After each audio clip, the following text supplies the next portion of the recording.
Hello, can you guys hear me? I can. Yeah. All right, good. Right as we went live, I got a warning that was like, your mic is not working. But everything looks right. So I'm like, wait a minute. Are you messing with me? But hello, Love Wrestling. Good morning. We are here Thursday, December, what is it, 19th? 19th, yeah. A week before. Oh my God, Drew. December 19th. Glad that I'm sounding great. I don't know why I got that warning. Makes no sense to me. But we are here. It is Thursday. It is 10 a.m. And that means it is firmly AEW day. You see myself. You see Drew. We are ready to talk about last night's Dynamite and a little bit more. But first and foremost, as always, Drew, how are we doing this morning? How are you? Good. I'm good. It's my last day of work today. 2 weeks. Are you off for the whole holiday break? The whole like, do you not break. go back until after the new year? January 2nd. Beauty. We love it. We love and not everybody gets it. I've worked in retail the majority of my whole life. I've been off of work the majority of this year. But usually a lot of people don't get that little break. But when you get that little holiday break where you can take a few days or a week or whatever, oh man, it's wonderful. To recharge the batteries for the new year, man. That's what it's about. That's what it's about. But good to hear. We got AEW to talk about, brother. And we got Tanner. It's been a little bit since we've seen Tanner pop in here. Hello, Tanner. Good to see Tanner, our friends at the Kicking Out podcast. Go follow the Kicking Out podcast. They talk usually Sunday evenings, I'm pretty sure, for most of the time. They talk all things AEW over there as well, and they're a good group of fellas. So go give them some love, Tanner and the gang. They're great over there. Yeah, Drew. So, man. So we got some things kicking up here. Scott is in the house. Johnny's in the house. We got all the gang popping in here. I love to see it. I'm making sure all my tweets and all my things are out saying that we're live and everything looks fun and things like that. But yeah, Drew. I feel like we're at a point now where like when we talked about it last week, we really only discussed Dynamite at length on these shows, unless there's pay-per-views or stuff like that. But now with Collision, we're starting to get some Continental Classic matches over there and some happenings on Collision, which is a good thing. So it's all right, Scott. We know you're always here. You're one of the OGs that's always here. So you do your thing, brother. So kind of just like a recap of things as far as the week goes. To get to where we are in last night. This week, Rampage did not have any Continental Classic matches. So, however, with that being said, something big did happen on Rampage this past week, Drew. Yes, that's right. I'm glad we're talking about it, too. And that something big was the return match of one Toni Storm. I don't know if that's what you were referring to. I assume it was. Yes. Yes, it was. So, there was a lot of hullabaloo. Okay, it's weird because I feel like what we saw on Dynamite last night from Toni Storm, at least in my brain, and I don't know if I'm just trying to put it together to kind of like, because there was a report that came out, or there was a rumor that came out that a lot of people in AEW were very perplexed with the decision to put Toni Storm's debut match on Rampage. And that people were kind of trying to talk to Toni, like a lot of people were trying to get in touch with Tony, trying to talk to Tony, being like, why are we doing this? Like, this is Tony Storm. Why is it on Rampage? It should be at least on Dynamite or Collision or something. Why Rampage? She has the debut. She had not the debut, but she has, well, in her mind, the debut. But she has the return match. It's a fine match. She gets a victory, as you would expect. So all in all, like I thought the return match was fine. I thought she had, I thought the match was fine. It was a big thing. How did you feel about that match? And again, what happened last night, we'll kind of dive into a little bit, because like I think that matters to this. I think it's all connected. I completely agree with you. I think it's all connected. Yes, I think it matters a lot with her way her character is portraying what's going on. The original, like, Sky is Falling, Tony Storm's debut returned on Rampage. Oh my God, on Rampage. Now, I will admit that originally I did have like some reservations about it. We might have even, did we talk about it last Thursday? I don't remember. I think we might have just like I think we might have just touched base and been like, why is I think we were basically like, why is this happening on Rampage? We weren't against it, I don't think, but I think we were both like, that's kind of weird. That's kind of weird that it would be on Rampage of all shows. But then when you saw the return match, it was obvious that there's something else going on. Like, oh, okay. And then they did this. I don't know if you saw it. They did this after that match. They did this backstage,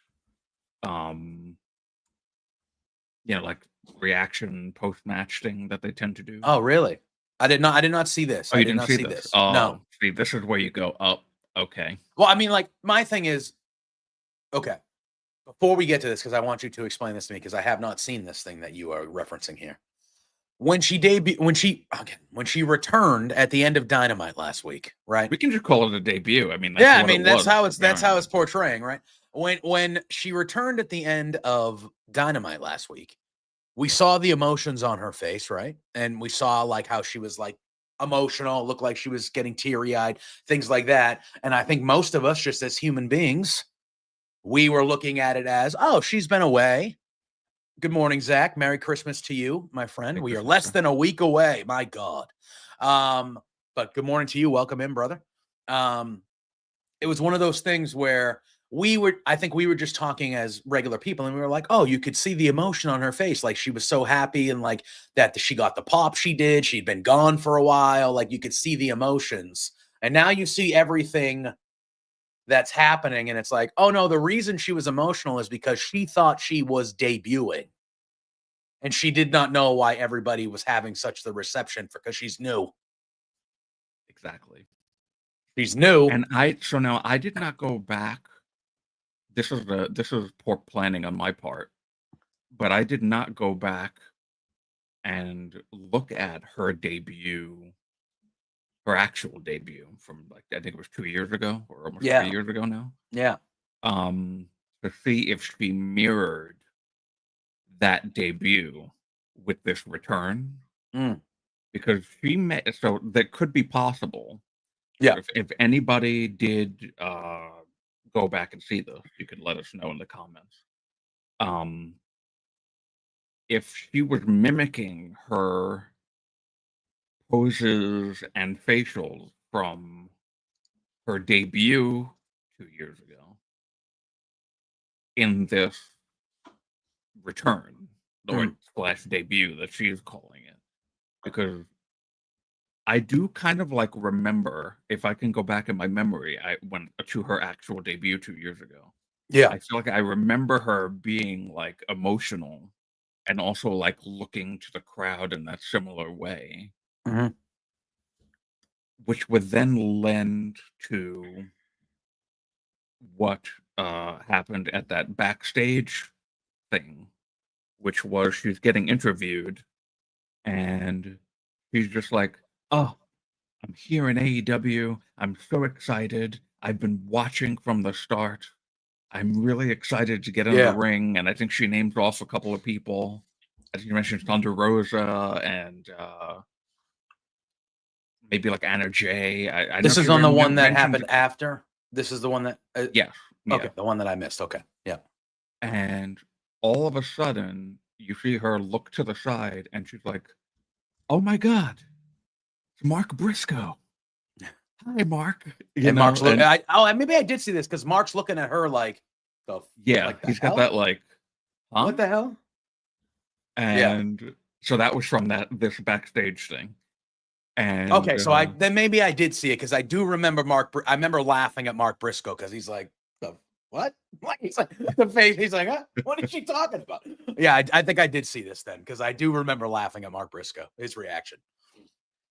And so you see now. So originally, what I thought of was, okay, so since she lost the title, Timeless Tony Storm went crazy, and she's now lost her mind. Yep. And she is, I don't remember the technical term for it, but she just was like, her defense mechanism. That's what I was meant to say. Her defense mechanism from the trauma of losing that title was a complete mind erase of the last 2 years.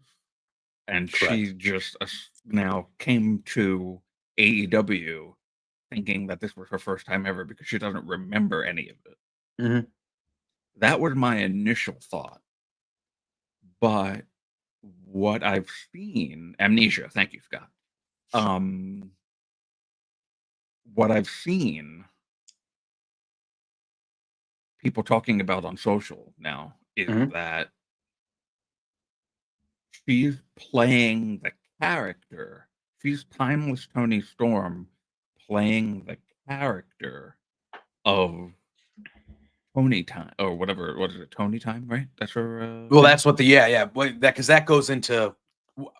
I know we usually go chronological, but we'll just talk about the segment from Dynamite because we're just talking about Tony right now. She is Timeless Tony Storm. Playing the character of Tony Storm.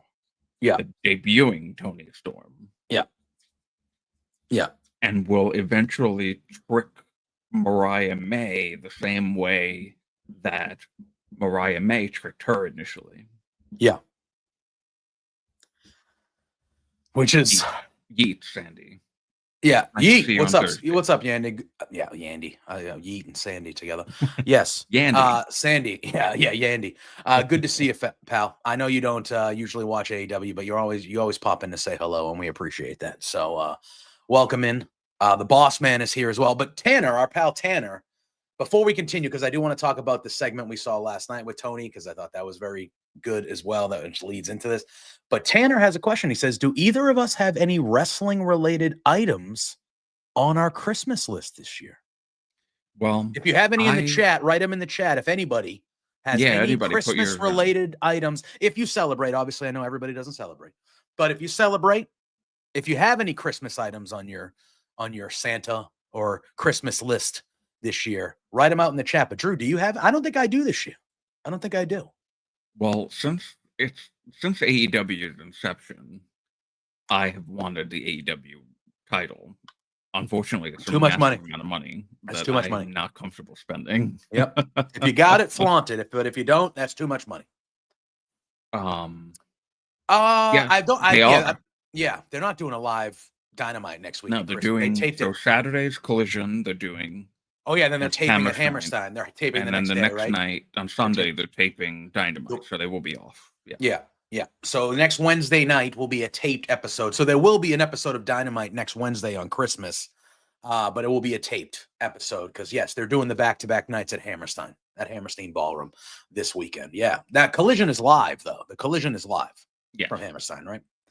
Beauty. That's going to be a cool venue. That's going to be a cool venue for them to do. I'm excited to see it. I'm looking forward to it. All right. So then we fast forward, right? Because we talked about all this stuff and the lore of the Tony thing. And then last night we have RJ City. Yes, Sandy. Next week, Drew and I will be here at 10 a.m., both on Tuesday and Thursday. However, both episodes will be taped. So we will not, like we did on Thanksgiving week, we're doing on Christmas week. Next week, Both episodes will be airing at 10 a.m. So, like, you guys expect to see us at that time. You will see us. Drew and I will probably be in the chat saying hello to all you people and chatting along with you guys. But yes, those episodes will both be taped. So on Tuesday, we'll do a recap of the WWE stuff. And then on Thursday will most likely be a World's End preview. No fake boos and cheers. No fake boos and cheers. I will say though, I went to NXT on Tuesday. I know this is an AEW show. I went to NXT on Tuesday and it was a double taping because next week's episode is airing on Christmas Eve. Right. So right before it was the first time I had been to a double taping like that.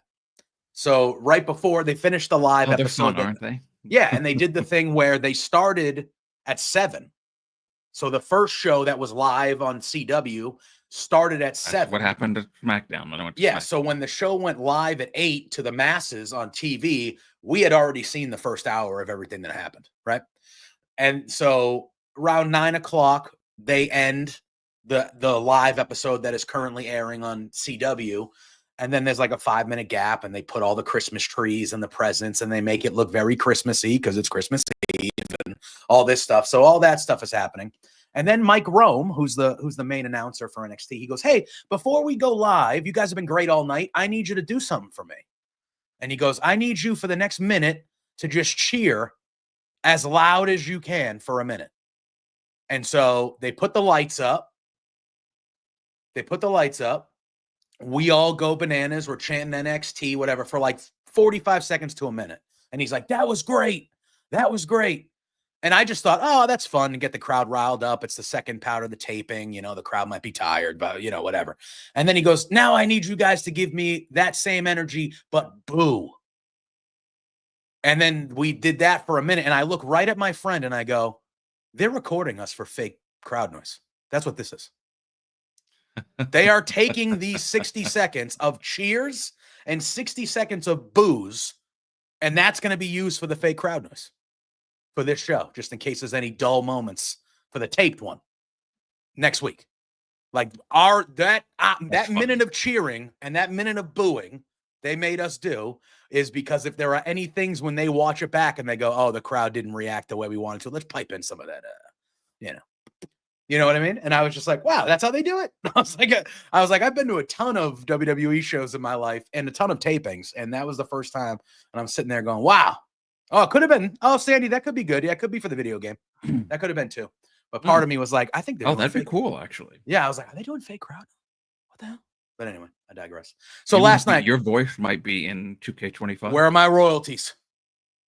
Tony Storm was with RJ City in a sit down. And she very much acted like you said, like she very much acted like she gets there. She goes, "Nice to meet you."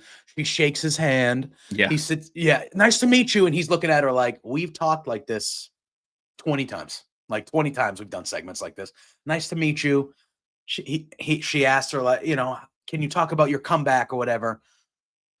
And she goes, "Oh man." She goes, "You know what? I grew up loving 3 things, man. Pro wrestling, rock music, and the grind." She goes, "But as far as getting here in AEW, like, it's a dream come true. It's a dream come true." And he's trying to bring back, like, he's like, "Oh, well, what about, 3-time AEW women's champion, Tony?" And she's like, "Oh, I mean, I just got here. I mean, that would be a dream, And he's like he's like, "Okay, what about Mercedes Moné?" She's like, "Icon." And he's like, "All right." He's like, what if I say Mariah May to you?" He mentioned a name before Mercedes. I'm drawing a blank. But he said a name before Mercedes. Oh, Saraya. He goes, "What if I say Saraya?" And she goes, "Legend." "Well, what about Mercedes Moné?" "Icon." And then he goes, "Well, what if I say Mariah May to you?" And Tony goes, "Best," like she was like the best in the world right now, or something like that, like one of the best right now, or so. Yeah. She like compliments for Mariah May.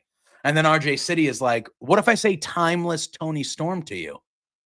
And she's like, No, it's not that. It's Tony time, Tony time. And she like puts his fingers to like do the Tony time. And then she's like, "All right, I gotta go. It's like, thanks for having me. This is so great." And she just leaves. And RJ City, the segment ends with RJ City looking at the camera like, what the hell is wrong with her? Type of thing. Very good. Very good. And like you said, we've already talked about it, but like now that I've seen that last night, it makes a whole lot more sense of why her debut was on, or not, well, in her mind, but like her return match was on Rampage, right? Because in her mind, saying debut. I know, because in her mind, she is debuting. So even though like people, even in the back, we heard were like talking to Tony about like, why the hell are we doing this on Rampage? Then when you see a few days later, I listen. I have a feeling. I don't remember if Fightful reported that. I know Sean talked about it, but I don't know if they like officially. I don't believe much of anything anymore, unless it comes from Fightful. There are so many crappy news sources and people who pretend to be news sources out there. Even some people who've been in the business for a long time. I mean, there's a bit of like a track record with them sometimes, and I just don't see the product that they're putting out being as truthful. And maybe it's not necessarily because of them being untruthful. Mm-hmm. People talk to them and it feels like they feed them wrong information, you know?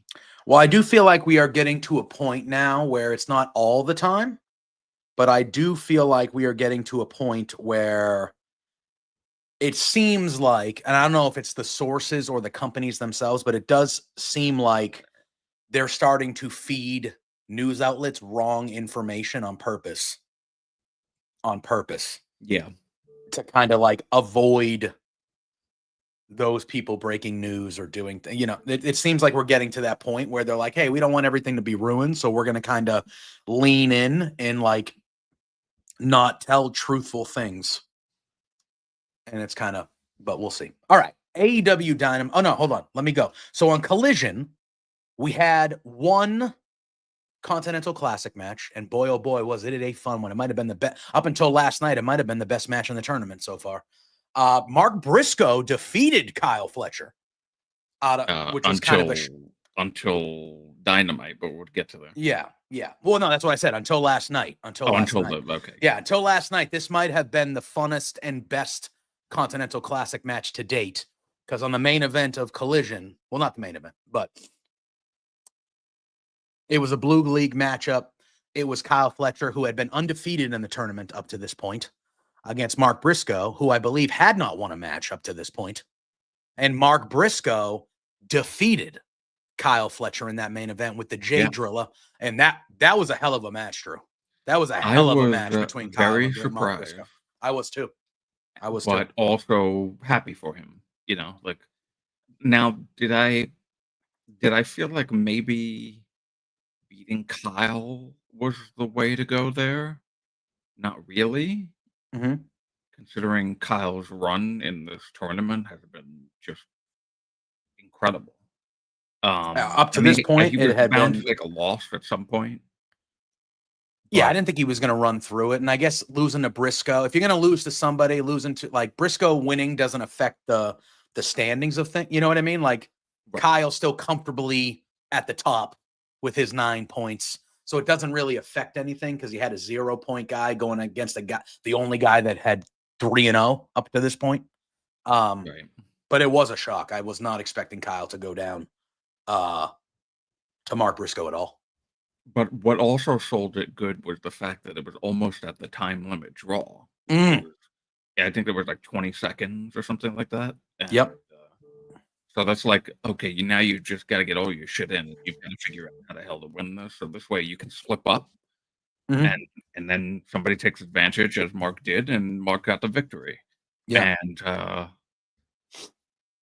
they sold it really well on their backstage thing that was posted later on. Or was that on TV or was that on social? I don't remember. That I think was on social. I don't remember seeing it on TV because I thought they did a Death Riders thing after this, and that was kind of the end of the show. Oh yeah, that's right. Right? Yeah. So, like, what was interesting about that, if you guys didn't see this, I know not a lot of people see their backstage stuff, which they should show more of it Because sometimes their backstage stuff they do is better than the stuff they show on the show. Yeah. Like a lot of the time. So like they should find a way to show those more like on the shows a little bit. Kyle is just so angry and pissed off and screaming. And Don Callis and this is the interesting thing about it. While that would typically be Don Callis's thing to be the screamy, oh, you should have won, blah, blah, blah. It was Kyle that was really getting on himself for losing. And Don was just like patting him and like, it's okay. It's like he was being very like almost fatherly to him. Yeah. About it, which is very unusual from Don. I really liked it a lot, actually. Well, when was the last time we saw him kind of be that type of guy? Who was the wrestler that he was kind of the father figure for? It would be Kenny Omega, right? Like Kenny Omega was really before the turn, obviously. Right? Yeah, but like Kenny that's Omega. how he used to treat Kenny Omega. Is he was kind of that always comforting. He didn't treat well like that. No, did not treat Ospreay like that. Doesn't really treat the other guys like that. So I think that's on purpose because I think Fletcher's obviously this young up and comer that's really become a superstar here over these last 6 to 8 months doing his thing. And I think, we got Asian Joe in the chat. Hey, Joe.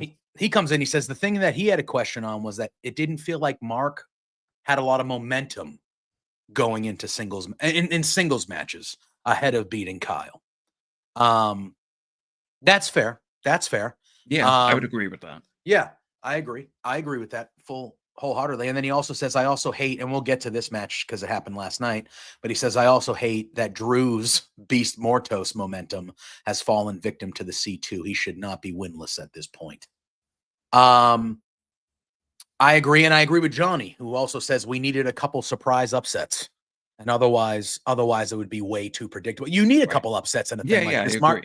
Yeah, this one, and then what happened on Dynamite last night. And let me be honest with you, even though the two people that fought on Dynamite last night, which we'll get to as we go through the show starting here, are both main event, top of the card talents, I was shocked by who won that match, to be honest. I was too. I thought it worked well, and I liked it, but I was shocked. But all right, Dynamite last night took place from Washington, D.C., where the first ever Dynamite was, Drew. That's where they were last night.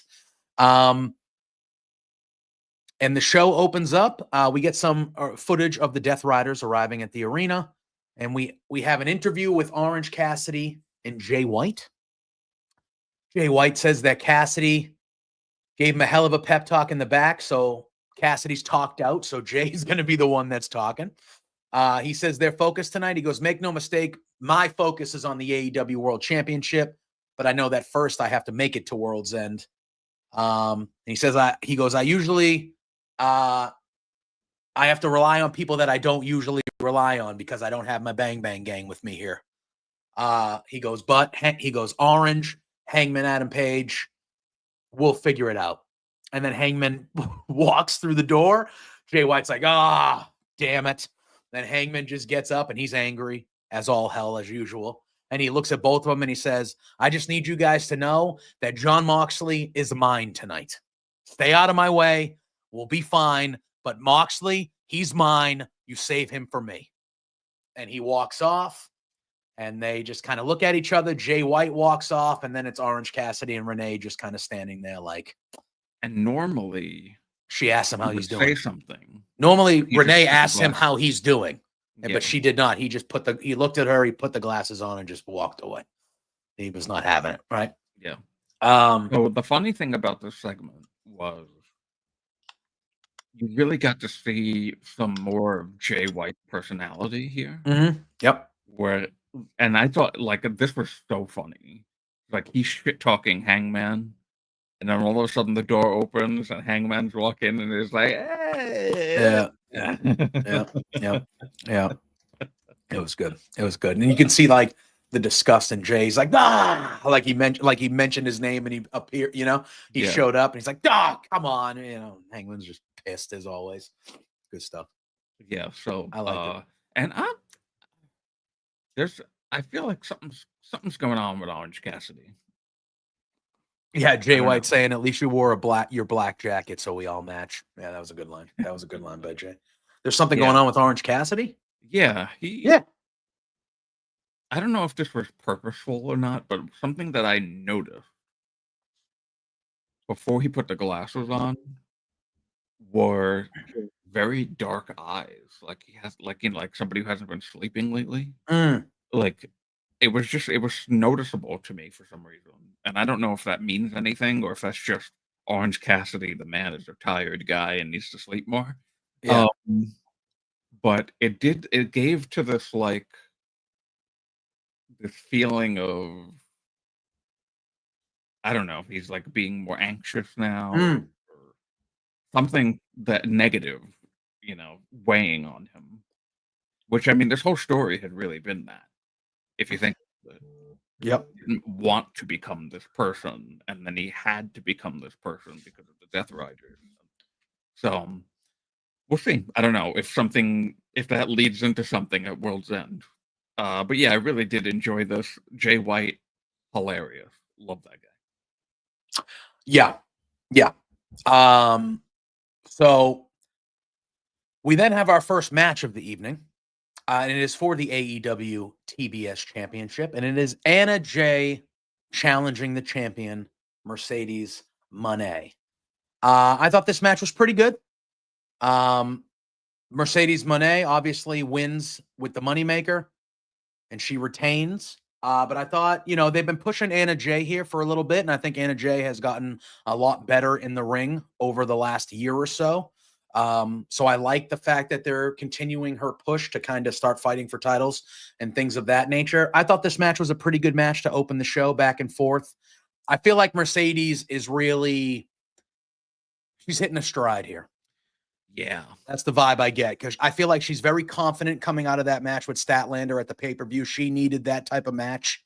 And then I don't know if you watch, I'm not a regular New Japan watcher, but I did watch that match that she had at Battle in the Valley on Saturday night. I did not watch it, but I heard some people I don't saying the want to match butcher. of the year. Yes, I don't want to butcher her opponent's name because I'm not too familiar with a lot of Japanese wrestlers. But that match that she had at the main event of that show, that was one of the best wrestling matches of the year. That was easily, it was an incredible, incredible match. And then she had a good match here with Anna Jay. Scott saying that he wished Anna would have pulled the upset and won. And Joe saying it was a solid match, his second favorite on the card. I assume we know what the first one was, because if your favorite match on the card last night wasn't the match we're going to talk about in a little bit, I mean, it is what it is. But that match was, Joe's also saying they had decent chemistry together and the crowd seemed into it. Yeah. And then Johnny's saying They that were OC in a is very turning good to venue last night. It was. That crowd showed up. But I thought it was a good opener. Anna Jay is, like I said, she continues to get better. It would, I don't think, again, we're in 200 and something days. I disagree. Music Inferno. I disagree. I just want to really quickly, New Music Inferno on Tuesday. You were the one that did Jacob Fatu, Big Sexy Monster. And Yes. I think that you saw that whole show because I referenced that comment the entire show. So thank you very much for that comment. Yeah. Yeah. That is true. Going into the match, Inferno, I did not expect the result, but I did not have a problem with the result at all. Okay. We then have FTR sending in a home video. They're directing towards the Death Riders here. They're saying they don't disagree with their message, but they're not going to stand there and watch them pour cleaner down a man's throat. He said, I think it was, he says, let me see my notes here.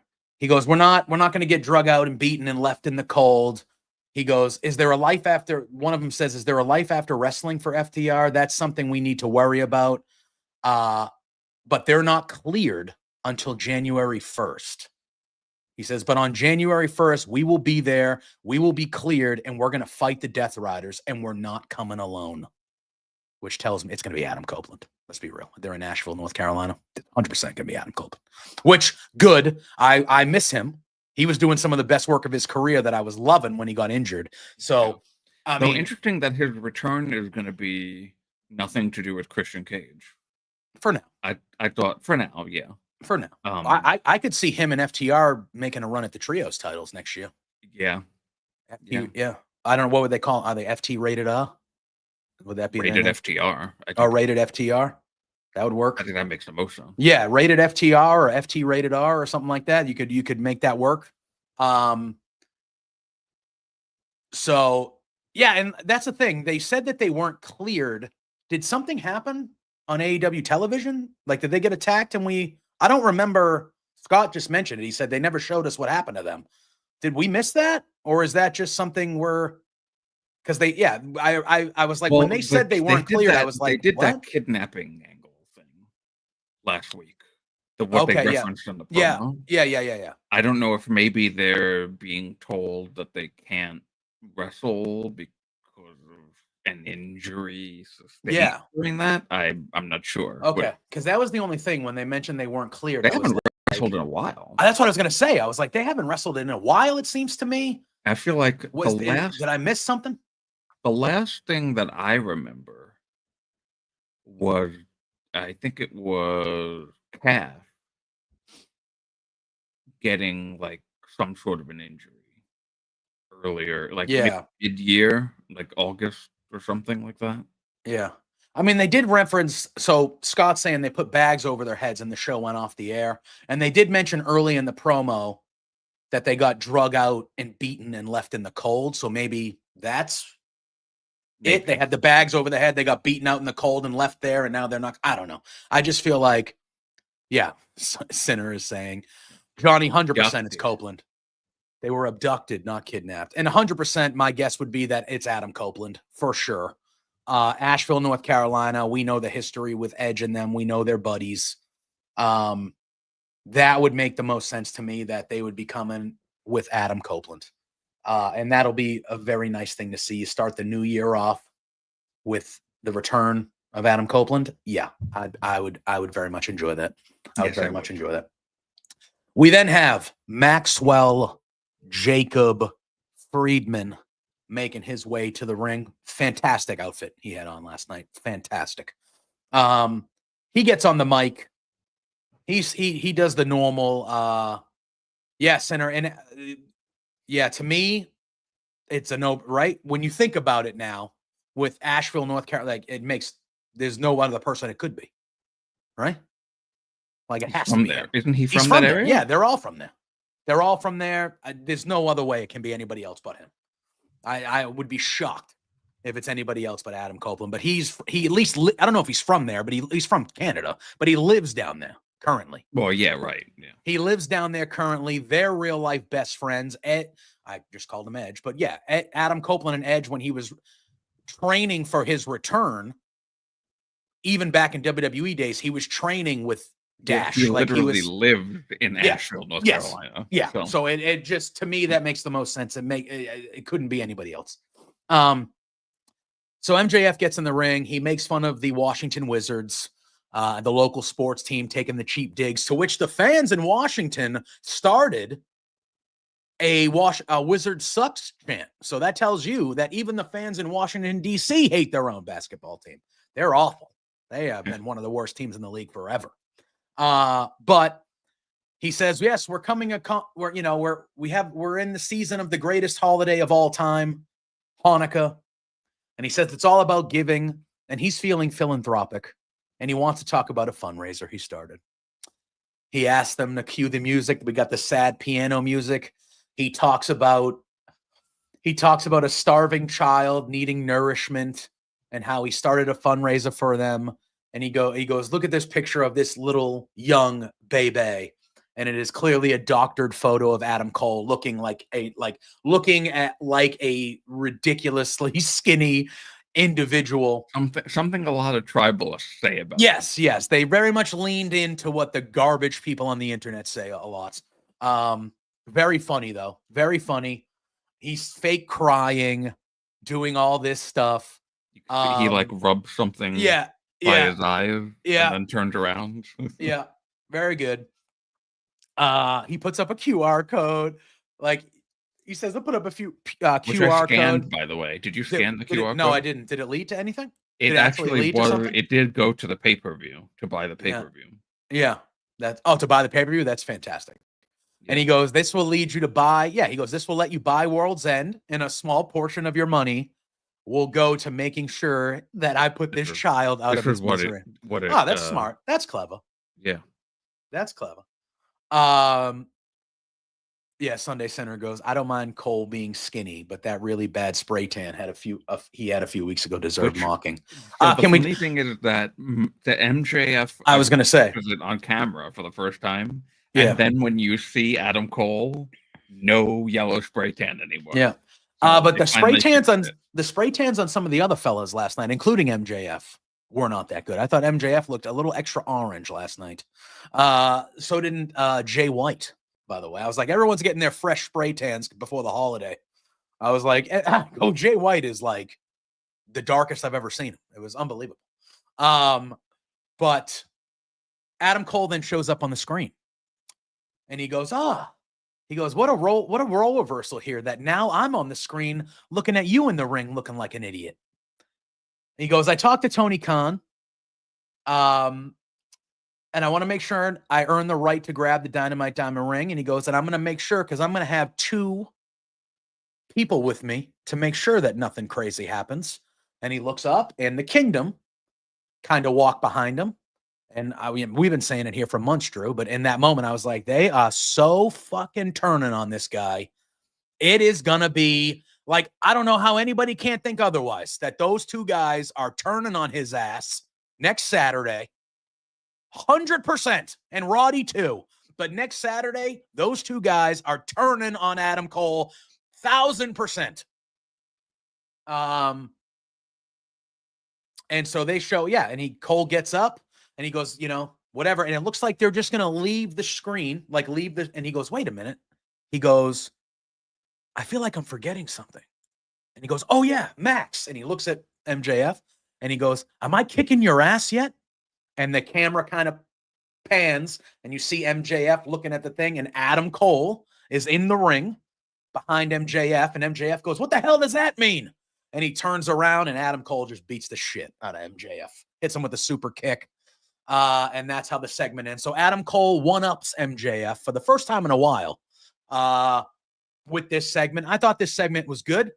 I thought it was funny. Nice to see MJF live in a ring again. Exactly. MJF live was nice to see. It had been a while, few and far between. I also thought it was really good to see Adam Cole kind of get the one up on MJF and kind of MJF get a little bit of his own medicine. That was good.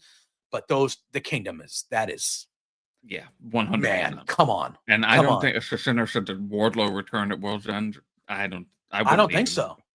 I don't think he's ever returning. Yeah, I could see, like you said, Kyle being the one that makes the save for Adam, because I happen to think that it will be Roddy in the Kingdom that turns on Adam Cole, but I think Kyle will be friends with. I think Kyle will stay with Adam. I think that'll be the dynamic. But we'll see. We'll see. It's been like a long time since all of them have been healthy together. Mm-hmm. It would be nice to see them all together again. Honestly, just as like that faction that they've been. It is kind of, and technically, we've been talking about Roddy turning, but they technically could have them. Now I'm thinking about it. They could have them as a group again, because then it could be MJF and the Kingdom, and as 3 men. And you do Kyle, Roddy, and Adam. Roddy. That could work. Well, there you go. Agent Joe just said the same thing. I want Roddy, Kyle, and Adam to take on MJF and the Kingdom. That could happen. That would be all right too. That'd be all right too. We've all been saying, "Oh, Roddy's going to turn. Maybe he doesn't." Yeah. If we're doing a treat, that would make sense. I don't know. Intriguing stuff. I mean, again, Scott had said it earlier. Scott had said something like, I just can't wait for this to end with Adam Cole and MJF. And I know a lot of people feel that way. People have been wanting that trio together, though. Yeah. So And if they do obviously, that, if what we think happens is going to happen next Saturday, this is not ending right away. You know what I mean? Like, this is going to right, keep yeah. going. So it is what it is. You know, I understand why people feel that way, but a new wrinkle is a new wrinkle, and a good turn and kind of stuff like that hopefully puts some more life into this feud. We then have a backstage promo with James. Oh, Lou's here. Hey, man. Hey, dude. Hey, man. You trying to get out of here, man? We just got in here. Okay. We then have one thing we didn't mention on Collision as well is Julia Hart made her return. We had a great match with Willow Nightingale and Jamie Hayter, which Willow won. So she will be going to AEW, Wrestle Dynasty in Japan as one of the people in the finals of that little bracket tournament they have there. But after the match, the lights went out. After the match, the lights went out, and Julia Hart returned and attacked Jamie Hayter. So we had seen Julia Hart kind of messing with Jamie Hayter for a while. Now we finally saw Julia Hart make her return on Collision. She took out Jamie Hayter. Lovely to see her back. It was very good. So Jamie Hayter's cutting a backstage promo on Dynamite. She gets after Julia Hart for attacking her from behind. She calls it sneaky and a classless move. And she says that at Fight for the Fallen, she's going to serve a dish best served cold, which is revenge. Revenge, if anybody. It's revenge. And she says it's going to have a heavy dose of haterade. There we go. God bless. So that happens. So it seems that Fight for the Fallen, we are going to be getting that match, Jamie Hayter versus Julia Hart, which should be a fun one. We then, Drew, we got a video package hyping up Kenny Omega. I saw it. I was like, okay. So obviously, need. Yes, he has been very, very missed. So we see a hype video package for Kenny Omega, which only tells us that Kenny Omega is coming back soon, baby. And we already know he's going to be at Wrestle Dynasty. He's going to be at New Japan at the beginning of the year and Gabe Kidd and dealing with that. We already know he's kind of back and doing that.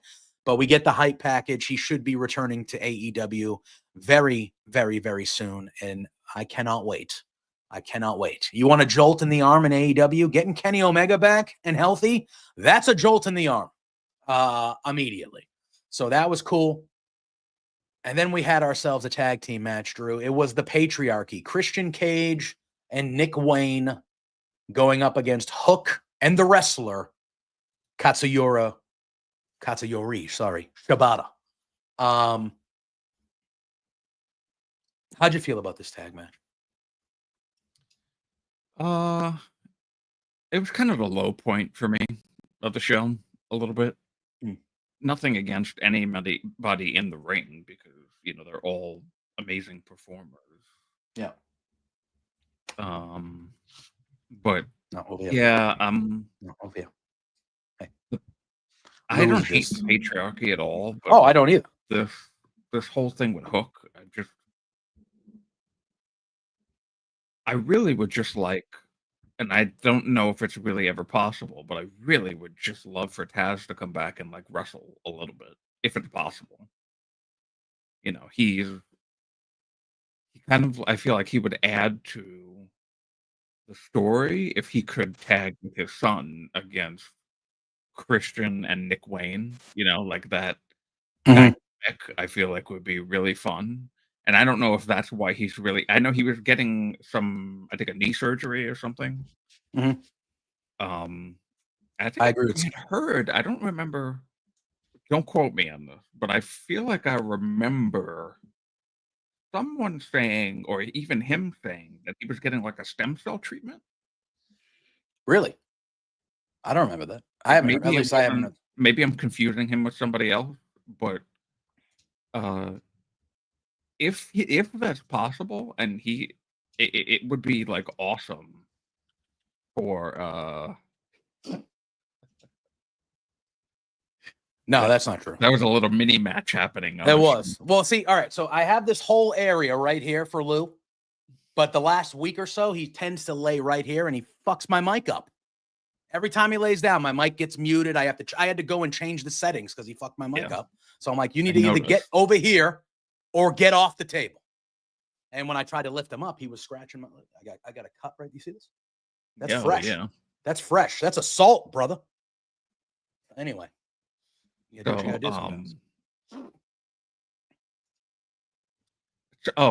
it's Bryan Danielson getting. It's not Taz.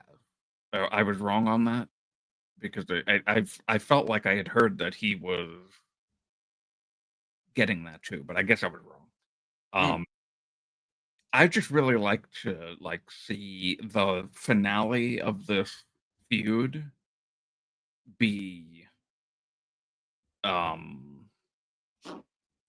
Taz getting in the ring one last time with his son. Yeah. And going against Christian and Nick Wayne. Who I do agree, Johnny, he has been putting on some size. I was just gonna say that. I have noticed that Nick Wayne is bulking up. He's looking bigger. He's looking bigger. That could be natural too, because what is he? He's still like 18 or 19, right? Like he could just be. Was he 20 now? 21 now. I think. Is he? I thought they did. What? I thought they signed like he debuted when he just freshly turned 18. He hasn't been there for 3 years, has he? Has he been there for 3 years? Maybe. My sense of time is trash. But I thought he debuted like right after he graduated high school. Oh, I'm sorry. He's 19. Yeah, that's what I thought. I'm like, he hasn't been there for 3 years. But so he's still super young. So, but yeah, I think he needed to bulk up. He was so I think it works. I think it works. I don't think Taz can ever wrestle though, ever again. Like he clearly can't. So I don't know. Oh, but I just want. Yeah. How about we just have Hook like not have to do anything with, like, I understand Taz is his dad. We know that, but like, does everything he has to do be revolved around his dad? Can he just kind of do other shit? Because he had the FTW title that was always with his dad. He retires it, and then his dad gets attacked, and now he's fighting for the honor of his dad. Can he just do shit that's not involved with his dad? Like, I understand his dad is Taz, but we don't need to be reminded every week that his dad is Taz. I'm going to be honest with you. If Taz can never wrestle again, for real, I would be fine with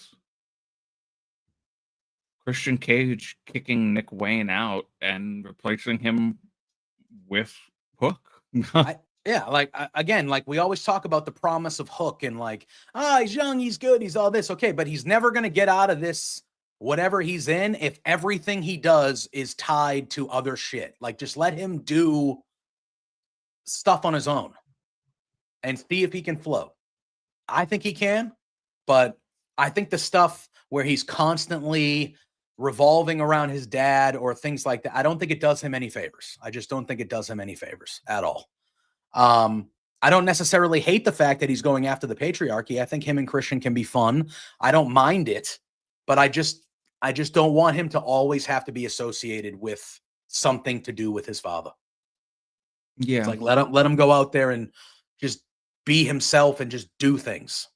Also, I did, when I was watching yesterday, when Nick Wayne, when they won and they're outside the ring and Christian puts his arm around Mama Wayne. Yep. I did think for a second, like, are we really still doing this? Like, I think, yeah. I mean, I think it's just, yeah. I feel like it's time for the Nick Wayne, Mama Wayne thing to. Well, I eventually think that he would move on, right? Nick Wayne would eventually break away and become a babyface at some point. I would feel like they would want Nick Wayne to be a babyface at the heart of it. Yeah, I feel so too. Yeah, and getting screwed out of it by your father, that's a great way to make a babyface. Yeah, so I do feel like that will come at some point, and I don't know if Kip Sabian becomes involved and maybe takes the place of Nick Wayne, but. Yeah, I don't know. So we then get, I'm going to be honest with you.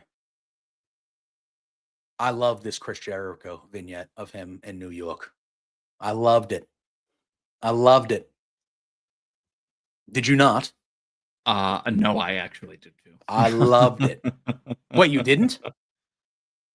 You didn't like this? Oh, you did. No, I did. I did like it. Oh yeah, I thought this was fantastic. Him being the king of New York and kind of, they did some real life things. Yeah, exactly.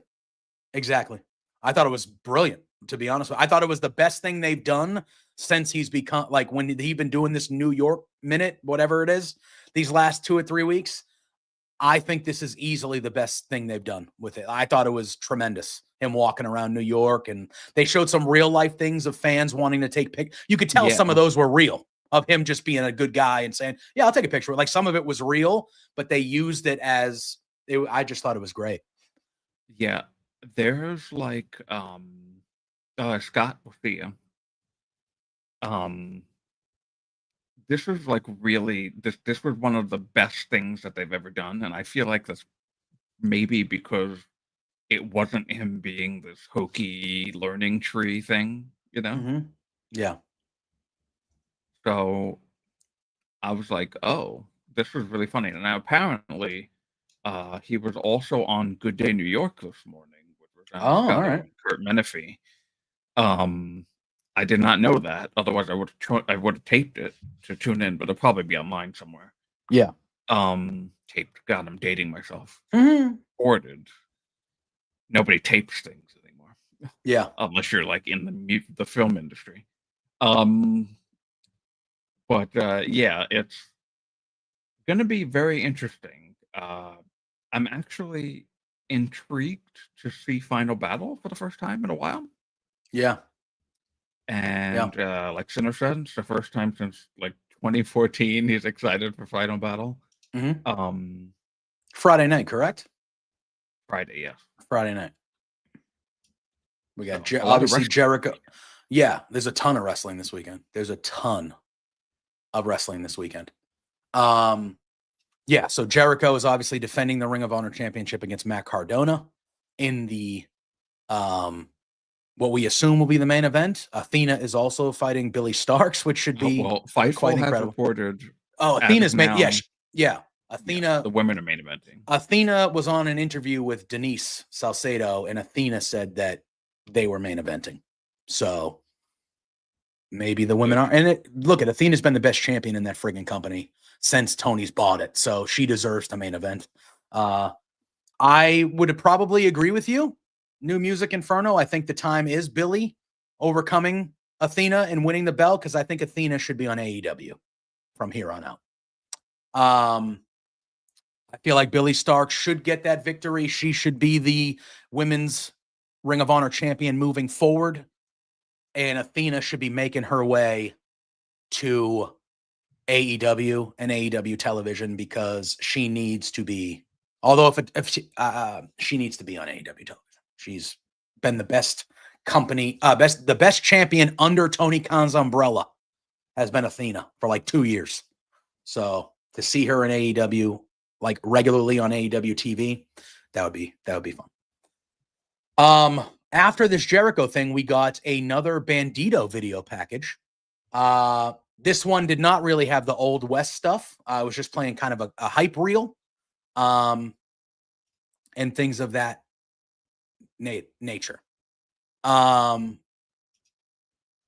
So that was pretty good. I'm excited for Bandito, former Ring of Honor World Heavyweight Champion. I really have. Yeah, I loved the Wild West. I'm a sucker for like corny kind of fun stuff like that. I love those Wild West gimmicks.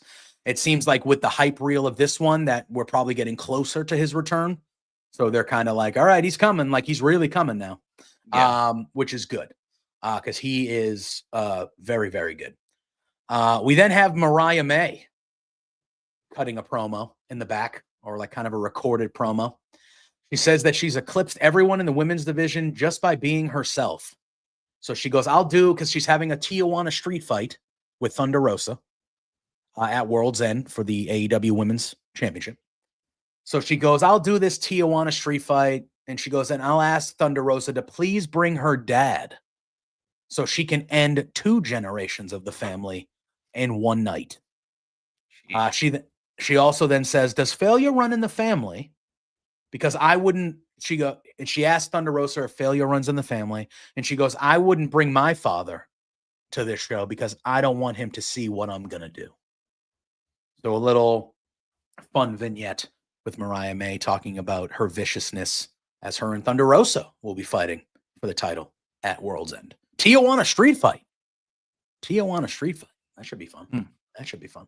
I expect that one to be a brutal one. We then have Ricochet. Ricochet makes his way to the ring. What a friggin' nerd. So Ricochet makes his way to the ring. He's looking good. Nice suit he had on last night. Very good suit. Yeah, he looked good. He talks about his success in the Continental Classic. Tony kind of congratulates him on that. And Tony brings up his change of attitude. And Ricochet is about to answer, and the Hurt Syndicate music hits. They come to the ring. The second they get in the ring, Tony exits. And then Ricochet basically says, he says, you guys look great. I'm glad to see you guys. And I wanted to talk to you, MVP. He says, hey, did you see how I beat the brakes off Commander and how I handled Brody King last week? He goes, maybe. He goes, I got 6 points in the Continental Classic. He goes, Shelton, if you win your match tonight, you'll get 6 points too. Maybe it'll be me and you in the finals of the Continental Classic. And he goes, and on Saturday, I'm going against Will Ospreay, and you're going to see a different side of me. So he's trying to kiss ass. He's trying to do, he's trying to do this thing. And MVP goes, hey, you got my card, right? Can I see the card? And just as Ricochet pulls out the card, Bobby Lashley grabs Ricochet like by the head, and MVP rips the card right in front of everybody.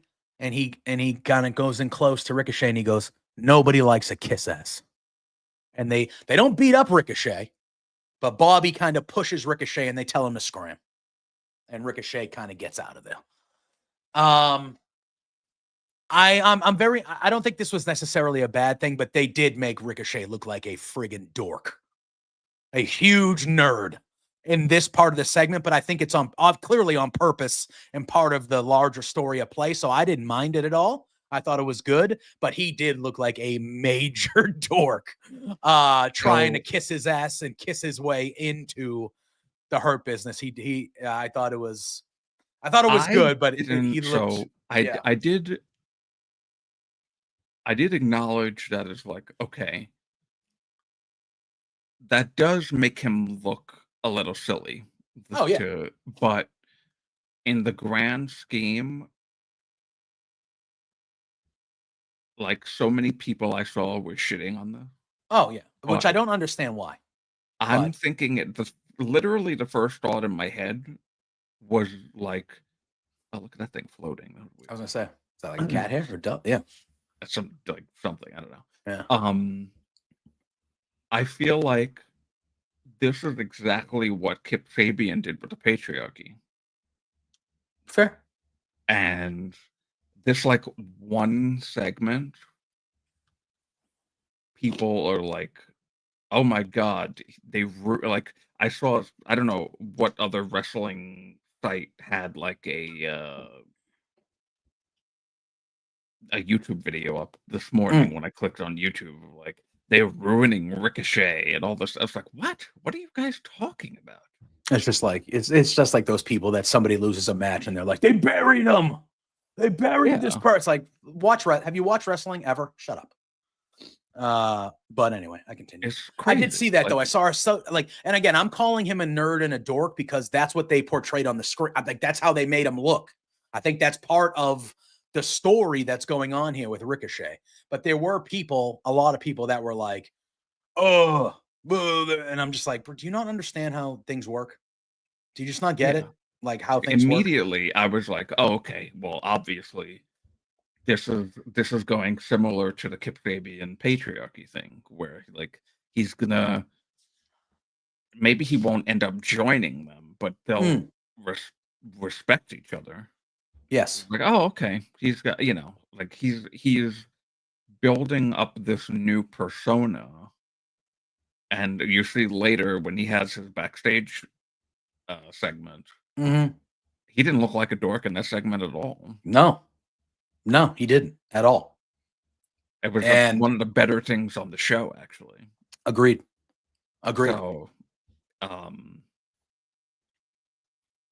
So yeah, they ruffled his suit a little bit. He got a little, but at the end, and this is what people don't realize, if that was that was him being dorked out, and that's it. That's not happening anymore. When he was getting out of the ring and going to the back, it's like, all right, I'll talk to you guys later. Like, this is not over. No. And I think the fact that they didn't just beat his ass, like, yeah, I understand that MVP ripped the card up and stuff like that, but like, if they really wanted nothing to do to Ricochet, they just would have beat his ass in the ring.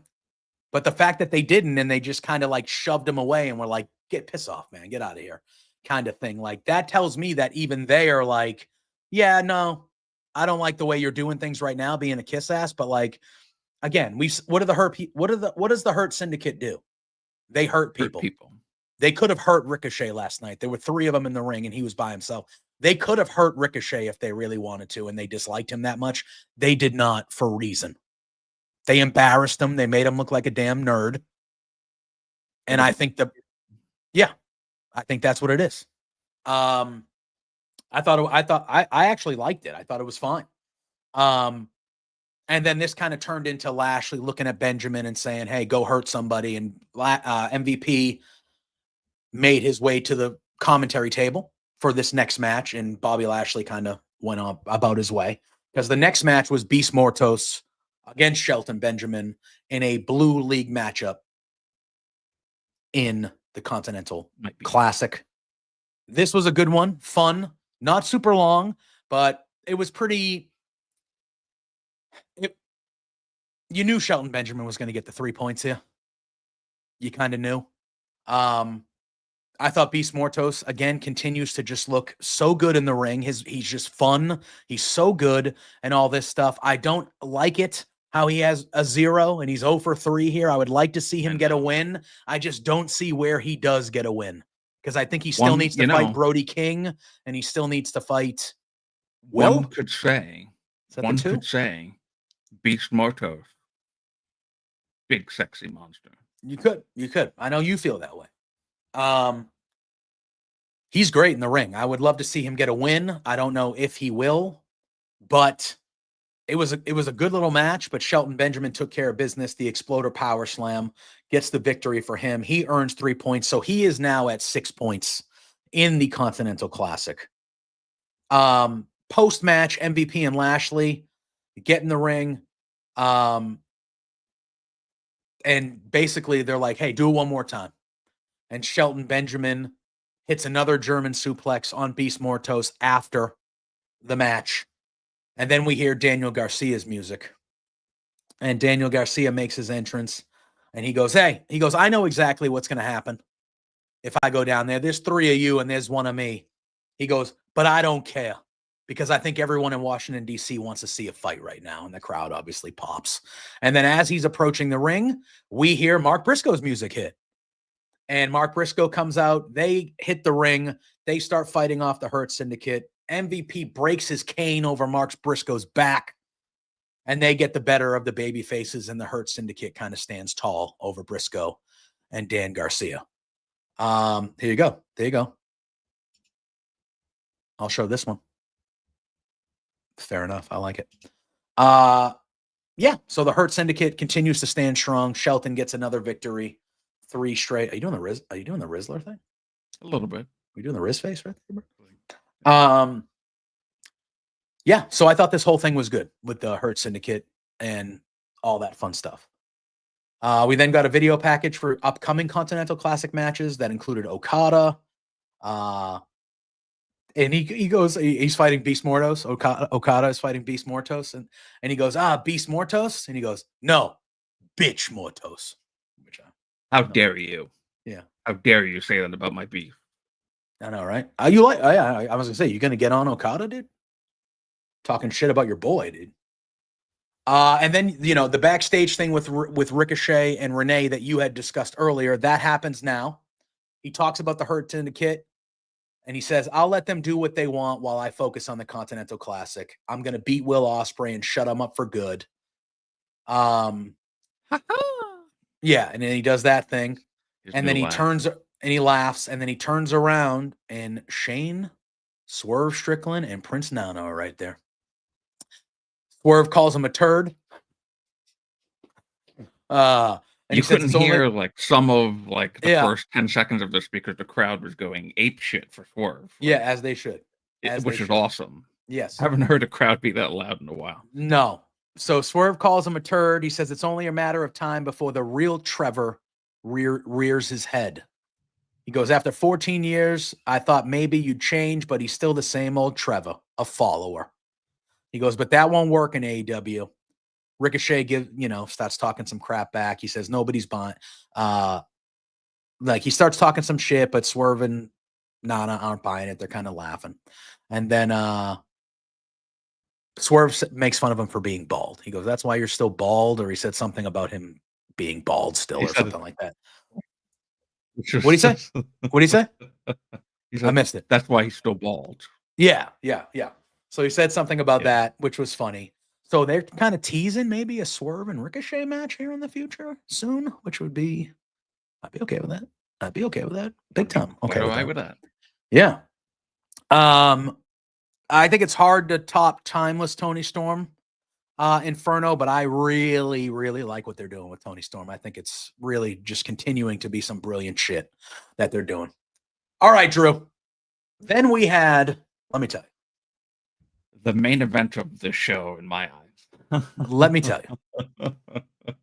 I said it last week. I said it when this whole tournament began. One of the not few, but I was like, one of the matches I'm very intrigued about watching is Darby Allin and Will Ospreay. I was like, because that is a match that I didn't think I would see that because of where they are. And then we find out we're having it tonight, and I'm like, okay. I was very intrigued about this match, and I tweeted even about it before Dynamite. I was like, I am very excited for this Will Ospreay Darby Allin match. I'm excited to see Darby wrestle. And I don't mean that as a slight, but most Darby matches are not really wrestling matches. They are, chaotic, violent. He's getting tossed around, weapon. That's what we get from Darby. And I like that stuff too. But I knew going into a match with Darby Allin and Will Ospreay that Darby was going to have his wrestling boots on. And I was excited to watch Darby have a wrestling match with Will Ospreay. And this did not disappoint. Because this might be the best television. I know we're at the end of the year and it's recency bias. This is one of the best television matches this year. This was incredible. Between Darby Allin and Will Ospreay. That sequence that they did, and this is later in the match, where Darby goes for the code red, Will Ospreay reverses it into the elbow, and then he's lifting him up to do the hidden blade, and Darby, he hits the hidden blade, and then he's lifting him up to do the, what is it? The storm, what is it? What's his move? When he lifts him up and he does the draw, what does Will Ospreay call it? He's lifting him up to do that move. I'm drawing a blank right now. I'm having a brain fart. Yeah, I am too. And Darby reversed it into a pin, and that 2 count was inches away from being a 3 count on Will. That whole sequence to me, I lost my mind. That might be. I've seen that so many times on social, and it's incredible. I watch it every single. I've watched that probably 10 times at least. Incredible. Because it's and then the coolest 15 seconds of wrestling. Oh, and then he did a friggin' Styles clash from the apron to the floor on Darby. Stormbreaker. Thank you, Sinner. That's what it is. Stormbreaker. He did the Styles clash to the floor on Darby, which was gnarly. That sparked a holy shit chant from the crowd. Then Darby gets he kicks out of the Os Cutter. He gets his thing. He hits back-to-back coffin drops after a Scorpion Death Drop he hit on Will. Unbelievable. Unbelievable. And he hits the back-to-back coffin drops, and I'm like, oh, shit, Darby's going to win. Will's taking an L here. And Will Ospreay took an L. Yeah. He took an L. And Darby got the win. And that was Could Darby's. not believe it. I was so shocked. I was too. I thought for sure Will would be the victor, but I kind of like it. Darby's now up to 6 points. So he's in the mix again. Holy crap, man. What is it? 4 people now with 6 points? I think, yeah, in the gold. In the gold, I think 4 of them have 6. Yeah. I think it's Darby, Will, Shelton, and Ricochet all have 6. Yeah. They all have 6, which kind of, I was hoping Brody King would be up there more, unfortunately. But it's fine. But holy crap, dude. That was incredible. And I thought, even though Darby loves to take those crazy bumps, this was this was as close to a pure wrestling match as you're going to get from Darby. And I thought he reminded people that, yes, he does those other things and that's what he's known for. But when it comes to, he can do this shit too. And I think that was a good reminding, just one of those matches. And I kind of knew that was going to happen. I kind of knew Darby was going to be like, yeah, let me go out there and remind everybody that, like, I can just have a good wrestling match too, if I want. If I want to just be a regular wrestler, I can do that shit pretty well too. This was, I agree with Sinner, this was the best match of the Continental Classic so far, far and away. I think the last couple weeks, it's really been ramping up. The matches have started to really, really get good here with the C2. And I thought last night that was a classic match. No pun intended with the Continental, but that was a tremendous match between Darby and Will Ospreay. I watched it again this morning in full. Like, it was incredible. An incredible I'm wrestling definitely match. going to go watch it again.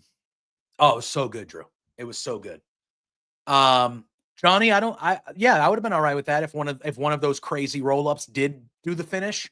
But either way, dude, that was just, that was as good as it gets. I felt like this win was more definitive, though. I agree.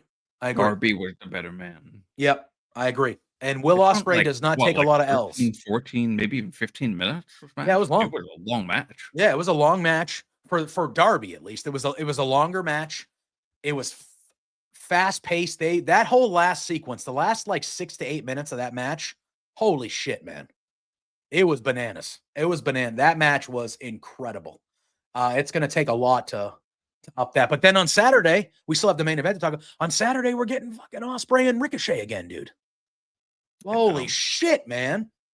Good God. But I maybe would have gone to that show.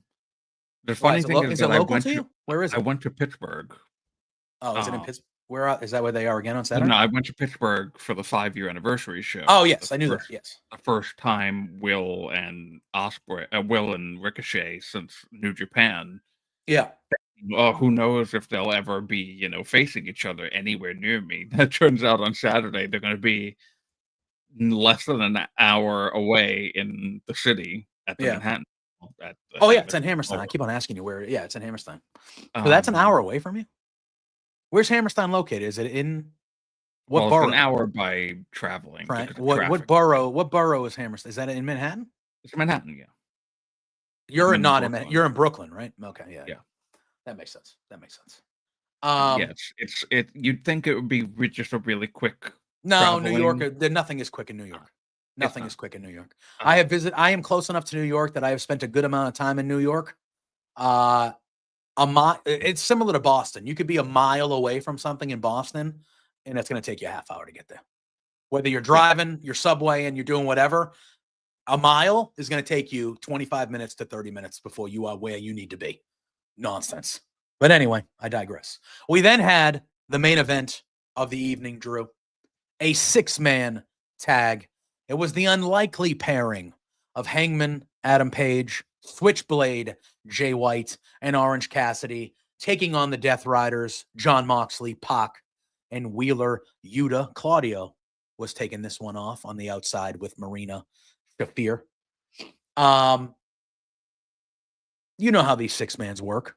You know how these 6-mans work in AEW. They're chaos. There's no rules. They are just nonsense. I thought this one was a pretty good 6-man tag. I'm very happy. I guess I'll talk to you about this. I'm very happy they're doing a multi-man match at World's End. I think that was fitting that Moxley would have multiple challengers for the title, since he's kind of been doing, we're taking everybody out kind of angle here.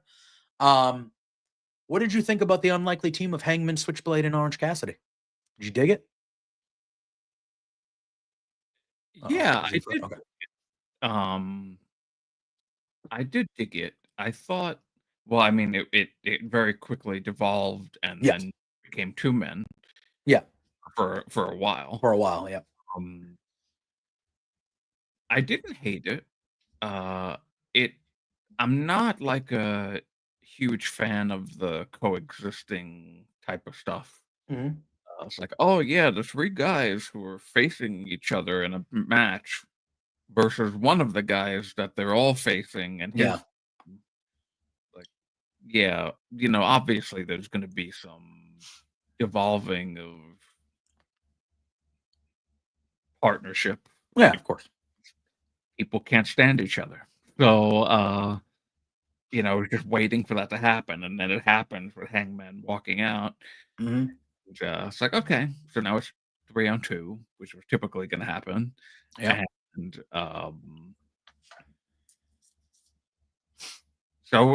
but the match was a good match. I didn't have any issues. Oh, yeah. At all. Yeah.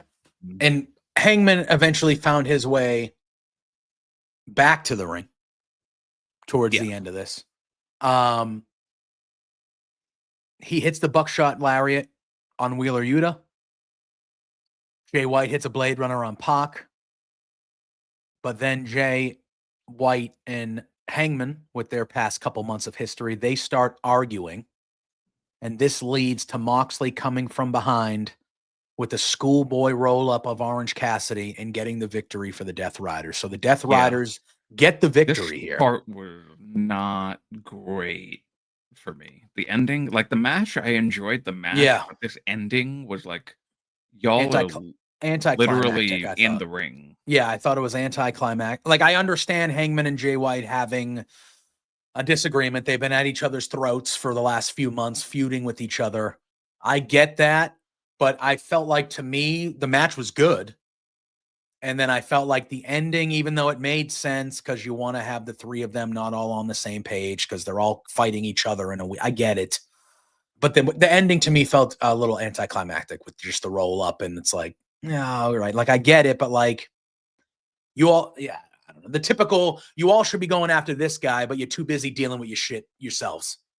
So now the guy's going to get the one up because you're not paying, It wasn't bad. Wasn't bad by any means. I just thought it was a little bit anticlimactic for the match because the match was pretty good.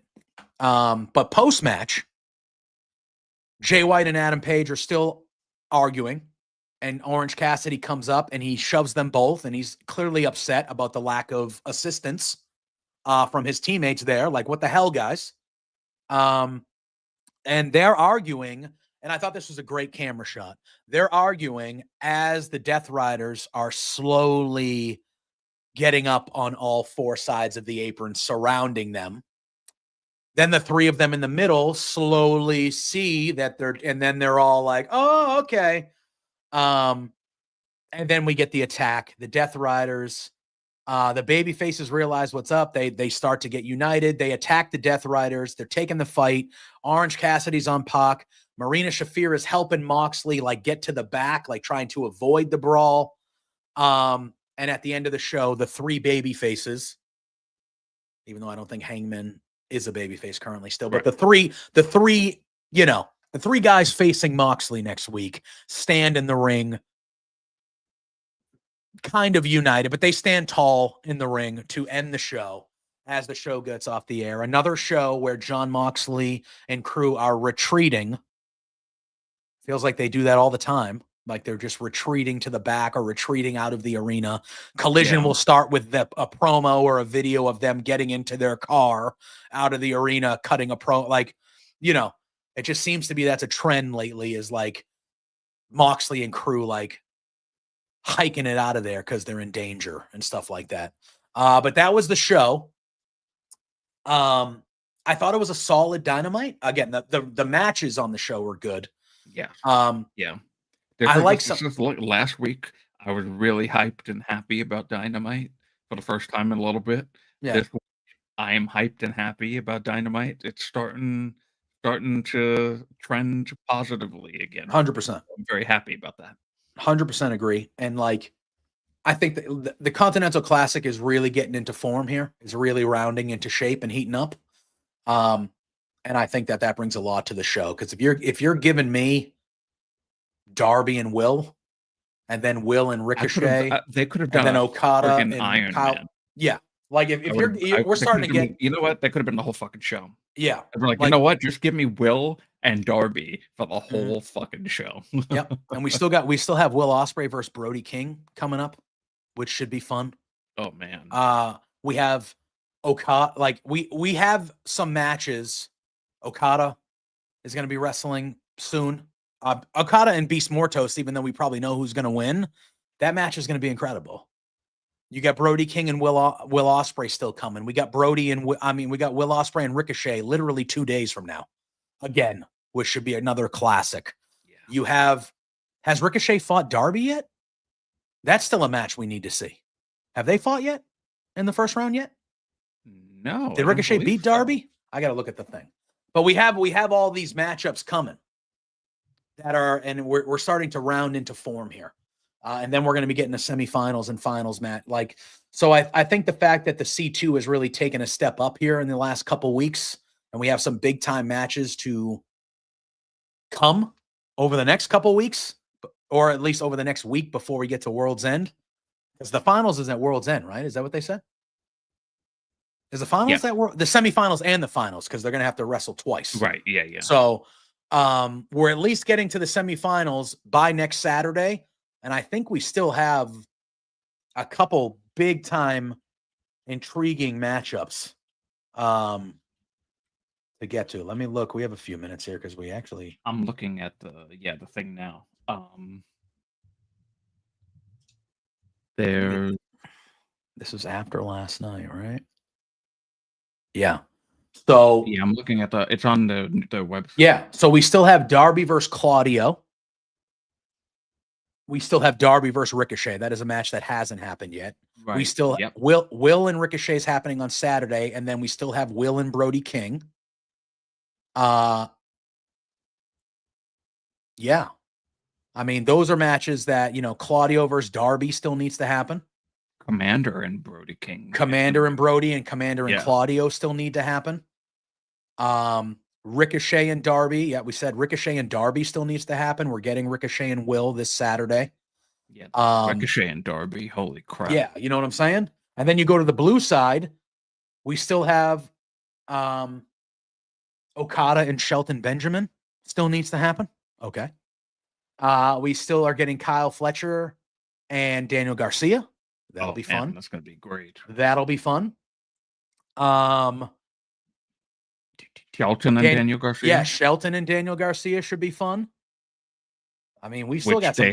From judging from the little thing that happened on Dynamite last night. That's going to be a very good match. Yeah. So we still have 4 or 5, in my opinion, like must-see matches in the round robin. And then a week from Saturday, we're going to get 3 matches. We're going to get the 2 semifinal matches and the final, both on that show. Yeah, man. It should be good. It should be really good. Also, we're going to have Mark Briscoe and Beast Mortos. Yep. And I think that's where Mortos. That might be the match where Mortos gets his 3. That might be the match where Mortos gets his 3. Sadly, I think Commander's getting the goose egg. Obviously, he was a replacement for Juice. But he's at 0 points, and he's only facing Brody King and Claudio next. So I don't think Commander's going to be sneaking a victory, sadly. I think so. Unless maybe but you can't interfere. But unless something happens in the Claudio match, maybe. I don't know. But I don't see Commander getting any points. But still, the match with him and Brody, which is happening on Friday and on Rampage. No, are they doing? Yeah, right? Yeah, Rampage. Rampage. Yeah. That should be fun. Brody's going to literally toss that man around the whole fucking arena. So it should be good. But AEW, I want to say the last couple of weeks has really hit a stride. at least within ring, and we're leading. See, this is what they do, Drew. And I would like to see them not do this, but I feel like we're ramping up to a pay-per-view. We know the pay-per-view is going to be good because they really don't miss with their pay-per-views, right? So we know the pay-per-view is going to be good. We got a couple weeks before the pay-per-view, and we're starting to get really good dynamites, and they're starting to get on fire. The pay-per-view will be good, and I feel like the couple weeks after the pay-per-views, the last few pay-per-views have been kind of, and then they ramp up again. Like, it's like, take the momentum and just go, man. And just go, man. So hopefully heading into the new year, we don't see that kind of like lull for a week or two after when they're kind of figuring out the next stuff. It feels like, right. It's like, oh, we got our stuff ready for the pay-per-view. We're ramping up. This shit is exciting. All this stuff is great. And then it takes them a week or two to kind of figure out where they're going after the pay-per-view. And then once they figure out where they're going, shit gets good again. And it's like, okay, here we go. It's like, how about we just keep the momentum and just keep going, dudes? How about we just keep going? Hopefully World's End is the final culmination of what this Death Rider story is. The final. You think it's over after? Well, no, not that it's over, but like there's no vagueness, and it's like, oh, so this is what is the Death Riders, and this is, like, do they bring the title finally? Do we see a new AEW title?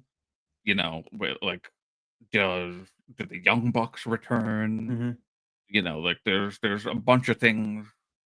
Like, we need to see this Death Rider. The Death Rider story has kind of just been like, swimming around and not having a direct focus anymore from what it was originally. And we talked about this.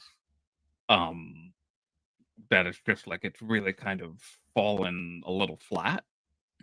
Not completely, but just there needs to be something to get this back on track. Yeah, agreed. Johnny bringing up a good point. He says they could turn the whole tag team division around if they had a CC. Listen, I'm a tag team tournament. You're saying? Yeah, I wouldn't listen. They should 100% have a women's Continental Classic. That should happen in 2025. I don't know if it will, but there should be a women's Continental Classic. They should do it. You can, do the men's in the fall and the winter, and do the women's in the spring and the summer. Like, you after Double or Nothing, heading into whatever we're heading into, you can do a women's Continental Classic. Or after what's the one in February? Not Revolution. Yeah, Revolution, right? Is the February one. After Revolution in February, the spring leading into Double or Nothing or whatever, do a ladies one. I would love them. I don't know if you would call the tag one a Continental Classic, but I would love, New Japan does the G1, right? Then they do the tag league, which is somewhat similar, but not the same thing. Then they have their junior ones and stuff like that. I would love AEW to kind of have multiple things like this throughout the year. Have a tag team, whether you just call it a tag team tournament or you do something, have something for the tag teams at one section of the year that we know is happening every year. Have a ladies CC at the same time every year. Have a men's CC every year. I would love AEW to start having more than one of these spread out through the calendar year, because they only take a month. This has only been a month, right? So it's not, you can do this in a pretty quick time. So why not have a different tournament for every section of your roster every few months? And they don't all have to be Continental Classics. You can come up with another gimmick name if you want, or another this or that, but like, have a women's one, have a tag team one, have a men's. You have a men's one already with this. So this is your men's one. Create a women's one, create a tag team one. I think that would be a lot of fun. I would like to see more of this going forward when it comes to this type of stuff. I don't need it all the time, but I think, more than one a year, I think would really do AEW some benefit, especially in their other divisions.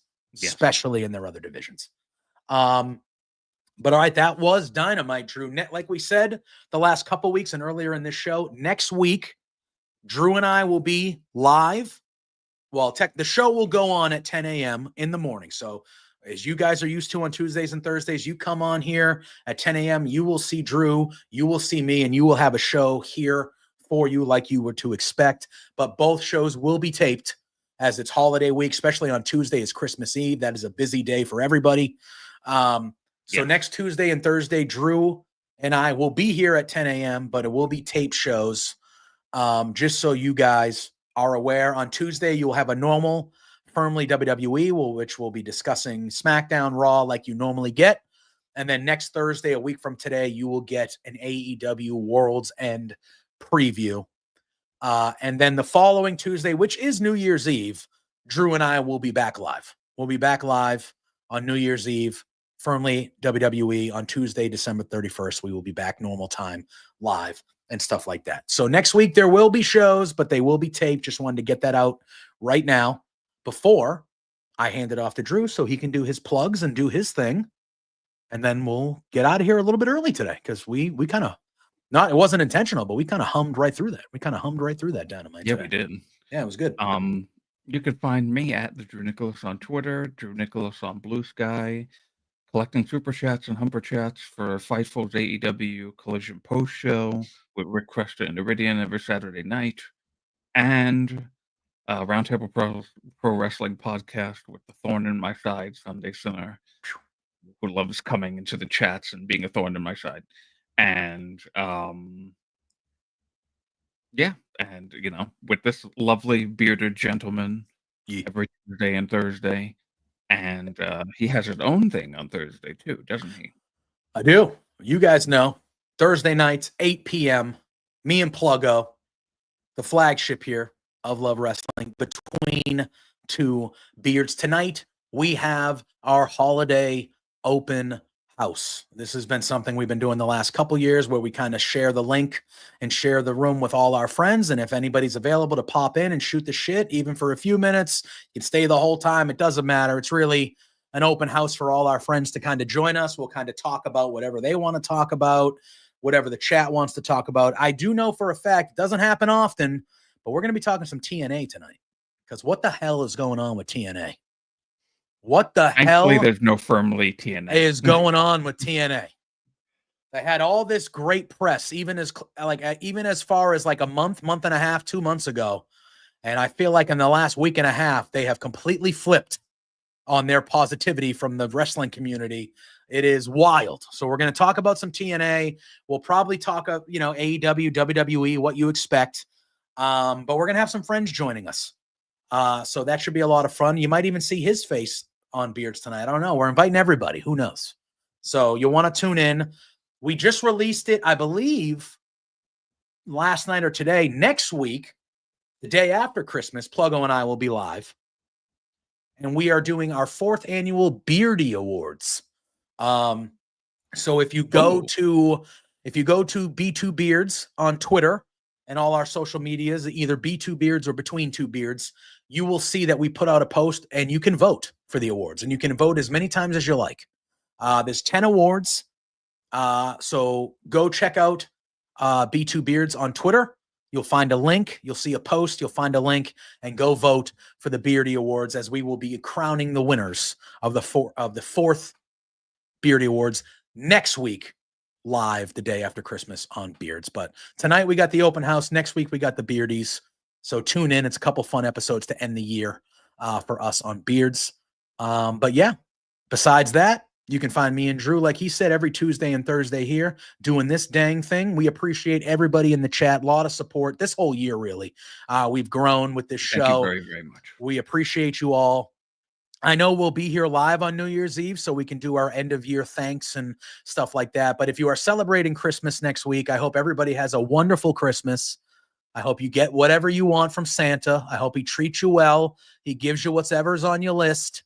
But me and Drew appreciate you all showing up here every Tuesday and Thursday. Sometimes when you guys don't even watch the shows that are on that we talk about on Tuesdays and Thursdays, you still pop in to say hello. That means a lot to us. That shows that you care about us and you like what we do.